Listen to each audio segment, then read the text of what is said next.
Morning breakfast எல்லாம் முடிச்சுட்டு அங்கேருந்து அப்படியே கிளம்பிட்டோம். ஏர்வாடி தர்காவிலேருந்து ஒரு 2 கிலோமீட்டர்ஸ் பக்கத்தில் கல்ஃப் ஆஃப் மன்னார் பவளப்பாறைகள் பார்க்குற பிளேஸ் இருந்துச்சு.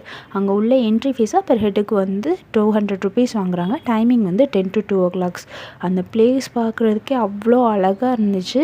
அந்த பீச் அதுக்கு மேலே அழகாக இருந்துச்சு. அதை க்ளீனாக மெயின்டைன் பண்ணாங்க அப்படின்னா நம்மளாம் மால்தீவ்ஸ்க்கே டஃப் கொடுக்கலாம். அந்த அளவுக்கு நீட்டாக இருந்துச்சு. அங்கே நல்லா வந்து விளாண்டுட்டு நல்லா ஃபோட்டோஸ்லாம் எடுத்துகிட்டு அங்கேருந்து அப்புறம் வந்து 10 o'clock ஆனோன்னா கூப்பிட்டாங்க போட் ரைடுக்கு. லைஃப் ஜாக்கெட்லாம் கொடுத்தாங்க. எல்லாத்தையும் மாட்டிக்கிட்டு வீரநடை கொண்டு நாங்கள் எல்லாருமே வந்து போட்டிங்க்கு வந்து கிளம்பிட்டோம். கொடுத்து 200 ருபீஸ்க்கு செம்ம ஒர்த்தான ரைடு. உங்களுக்கும் லக் இருந்தால் இந்த மாதிரி டால்ஃபின்ஸ் கூட பார்க்கலாம். இதுதான் பவளப்பாறைகள். வீடியோவில் கிளியராக தெரில, பட் பார்க்க நல்லா இருந்துச்சு.